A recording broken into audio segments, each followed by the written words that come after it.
Imagine sitting in a quiet forest at dawn, the sun just kissing the treetops in Vancouver. Eckhart Tolle whispers something unsettling. Most people are living trapped inside their minds, prisoners of their egos. But what if that restless, noisy inside isn't your real home? What if there's a way out, a radical shift that can awaken you to a new earth?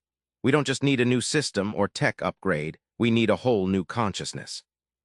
Stick with me, because this story of inner revolution is about to flip everything you think you know. At first glance, your ego feels like the real you.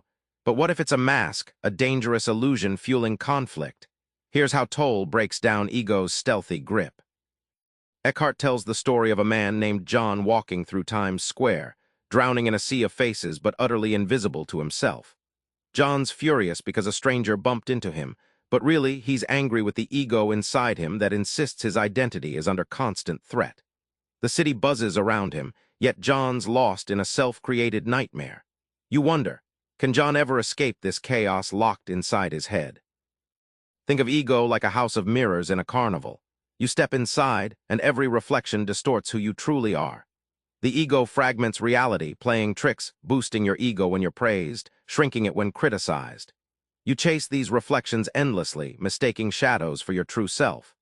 This mechanism keeps you stuck in a hamster wheel, tricking you into believing separation and conflict are your natural state. Here's the kicker: noticing this prison is your key.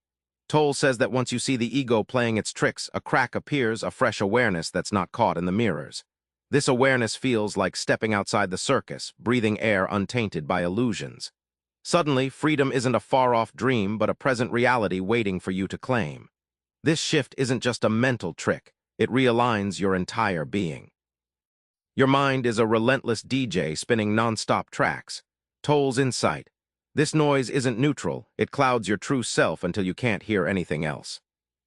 Think about a morning when your alarm blares, and before you even get out of bed, a flood of worries, plans, and grudges invade. Tolle calls this the mind's dark noise, that tape on repeat feeding fear and stress.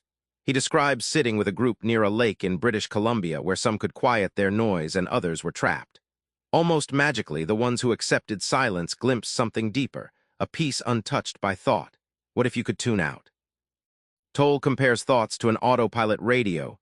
It keeps playing whatever channel it's tuned to without your conscious control, repeating patterns, sometimes destructive. Just like you wouldn't fully trust a radio stuck on static, you shouldn't trust unexamined thoughts. This awareness nudges us toward choosing a different frequency, one not hijacked by compulsive thinking, but open to presence. The payoff: when you find moments of silence, however brief, it's like stepping into a quiet room after a storm of noise. This stillness isn't empty but charged with aliveness. It rewires your experience, creating a natural gap between stimulus and reaction. From here, life unfolds with more clarity and less drama. Suddenly, the dark noise loses its grip and peace takes center stage. Ever notice how old hurts explode in new conflicts? Tolle introduces something darker lurking beneath: the pain body. It's your emotional ghost, ready to hijack your day. Tolle shares his own breakthrough moment in a small Berlin apartment, when waves of inexplicable anger just washed over him. This wasn't his true self, it was the pain body, an accumulation of old emotional wounds stored in the body and mind. It's like carrying a hidden volcano, one spark away from eruption. He realized he had to stop feeding it with thought, or it would control him. But could awareness really diffuse a lifetime of pain? Imagine the pain body like a dormant wildfire trapped under dry leaves and brush. When a minor irritation, a careless comment, a selfish act, lands, the fire spreads violently across your inner landscape, triggering reactions out of proportion. This is why arguments spiral, why you lash out when tired or stressed, and why pain feels so contagious. It's energy stored from the past exploding in the present. Here's where it flips. Simply watching the pain body, feeling it without judgment, begins to shrink its power. Tolle calls this presence, a silent witness that neither denies nor fights the pain. This conscious attention starves the wildfire, and over time, what once controlled you becomes just a dim ember. This awareness doesn't erase pain, but transforms your relationship to it, freeing you from its chains. If ego and pain body are traps, then awakening is the escape hatch. But this isn't some exotic event, it's a shift available to you right now. Tolle recalls a moment on a quiet beach in Marin County, California, where he saw people obsessing over past regrets and future fears. He realized the power lies in the slice of time between thoughts. That gap is where true self emerges. It's not mystical mumbo-jumbo, but a tangible experience anyone can catch. But how do you stay in that space longer than a fleeting glimpse? Surrender here isn't about giving up your life or ambitions. Tolle likens it to a surfer yielding to the ocean's wave. By surrendering control, you harness the flow instead of fighting it. This paradoxical strength breaks the ego's control, inviting presence to fill the space ego vacates. Surrender becomes an act of radical empowerment rather than passivity. Sink into the timeless now, and ordinary moments glow with new depth. Whether washing dishes or walking to a coffee shop, your awareness uncovers layers of being previously invisible. This transformation shifts how you relate to suffering, joy, and all of life. Essentially, awakening expands your reality. What once seemed ordinary becomes the doorway to freedom. Tolle isn't offering a fantasy. This new consciousness can birth a saner, gentler world. But it starts inside each of us, one breath at a time. Remember this: every major social upheaval in history was preceded by a new way of thinking. Tolle recounts a gathering in Amsterdam where people from dozens of countries shared moments when ego-driven conflict gave way to love, even if briefly.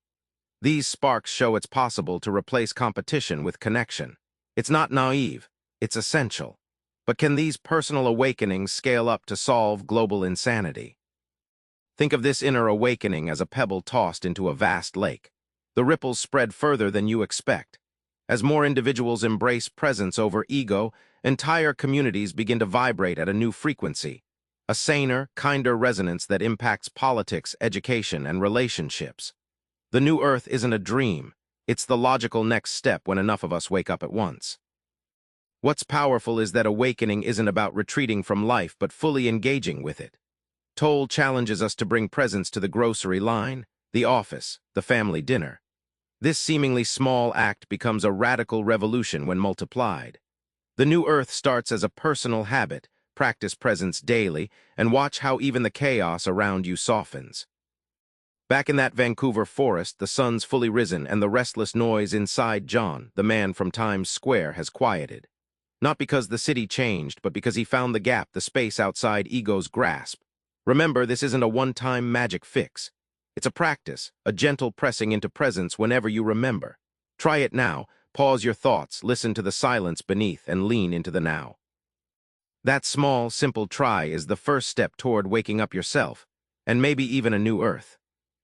Subscribe for more book summaries like this one.